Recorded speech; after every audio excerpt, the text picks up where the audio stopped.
Hi, I'm Graham and welcome back to Man vs Film. This is going to be a top 10 of movies that you can watch right now on Amazon Prime UK for May 2017. So let's get started with number 10, which is Haywire. A Black Ops super soldier seeks retribution after she is betrayed on her latest mission. Now, this is a direct-to-video action movie directed by Steven Soderbergh and starring a who's who of Hollywood, as well as Gina Carano in her first starring role, and which will probably be her best ever role thanks to Steven Soderbergh's masterful direction. He makes some exquisite choices with the fight choreography and the way he sets up some of the shots and the way he has this story unravel almost out of sequence is absolutely terrific. I think this is a great movie, it's very much underrated and you should be checking it out. Number 9 on my list is Run All Night. Ex-mobster hitman Jimmy Conlon has one night to try and get his son to safety after he has to kill a mobster's son to protect his own son, and creates a night full of events as the mobster chases after Jimmy, trying to kill him and his son for retribution. It's Liam Neeson in old man action star kind of role, but this time Ed Harris is along with him, and it is a great addition to the cast, and these two play exquisitely off against each other in a couple of scenes, and it really is an acting masterclass. This has a little bit more to it than some of the other Liam Neeson action movies. Yes, it does have the amazing action that we come to expect, but it also has some really good characterisation as well that just elevates it a little bit above the norm. Not too much, but enough to make it a little bit more rewarding than other movies of this ilk. Number 8 on my list is Tickled. Journalist David Ferrier stumbles across this underground internet sensation of tickling competitions, and as he starts to delve deeper into it, he discovers some severe resistance and threats against his life. What starts off as a ludicrously funny documentary really goes down a dark rabbit hole as he stumbles across the person behind all this tickling competitions and the strange reasons for it happening. I don't want to give away too much because I think it's best knowing as little as possible going into it. Number 7 on my list is U-571. German submarine is boarded by disguised American submariners trying to capture the Enigma cipher machine.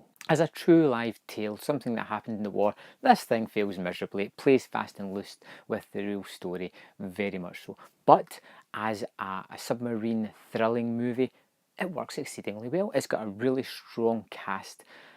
There is some tense sequences and there is some fantastic thrills to be had in this movie if you just block out the fact that pretty much it's all made up. Number 6 is Elvis and Nixon, the untold story of a meeting between Elvis Presley and President Nixon, and it was immortalised in the most requested photo from the National Archive. Kevin Spacey is really good as Richard Nixon, but Michael Shannon, who has a knack of being absolutely tremendous in all these kind of movies and absolutely steals the show, is Elvis Presley. Now, I don't know if this is a true tale or not, they definitely met, but the kind of story behind it isn't really plot driven. It's more about these two people, where they are in their lives, how they're so far apart, but they come together on this one subject. They have a nice chat, they have a communication and realise there's a connection about a certain perseverance of how America is going.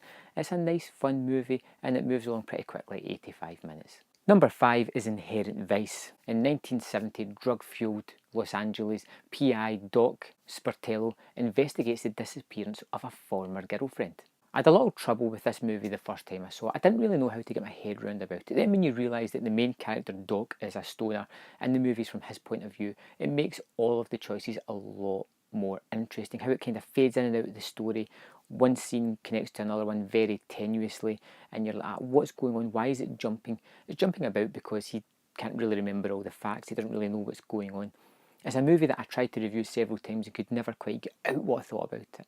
I think it's a good movie. I think it's worth your time. Number 4, Now You See Me Too. The Four Horsemen return and are forcibly recruited by a tech genius to pull off their most impossible heist yet. I like this franchise. It's fun, and that's one of the main things that I want out of these big summer movies.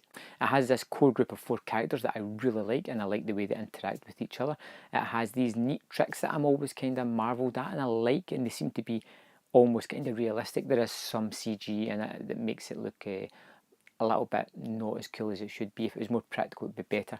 But I like these characters. I like the way they get out of the tough situations. I like the way they interact and constantly rib each other. And I think it's just a fun movie and a fun series. Bring on part 3. Number 3 is Jupiter Ascending.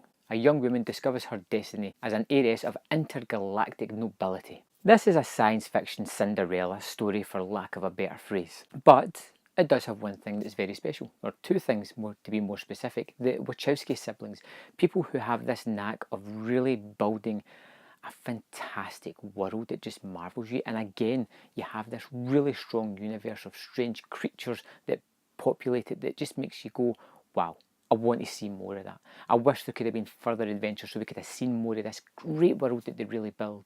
But the movie is generally pretty fun, has a couple of hokey moments, but it's entertaining. Number 2 is Savages. Pot growers Ben and Chan face off against the Mexican drug cartel when they steal their shared girlfriend.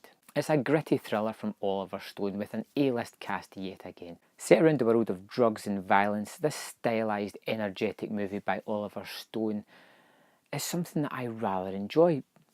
Maligned on its initial release and still not regarded as a very good movie. I really like it. I think it's tailored by some amazing performances. John Travolta's pretty good, but the standout of the show is Benicio del Toro as this notoriously just nasty bad guy who does the most horrible things with that glee-ish look on his face.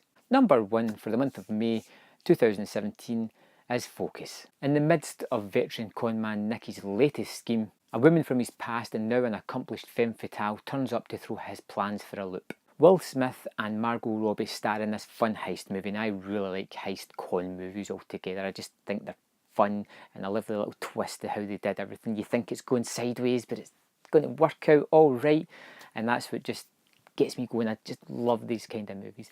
Now, the fact that it's got this charisma between Smith and Robbie, it just adds to the fun of the movie. They're constantly teasing, they're playing with each other, they're doing things, they're trying to play off each other or con each other, and it's just fun. Then at the start of the movie, you have this opening 15-minute con that starts off the flick, and that is tremendous. Unfortunately, I think it's the best of the movie, so it's kind of downhill from there, but I still really enjoy just throwing this on, watching the charisma between the two leads, watching how the cons play out. Even though I know what's going to happen now, I still think they're incredibly fun, and I think it's a movie that a lot of people missed in the big screen, and that's a shame because it truly is an entertaining, fun flick. So thanks for watching my video. Remember to like and subscribe if you haven't already done so, and I'll see you next month for another top 10. Thanks for watching.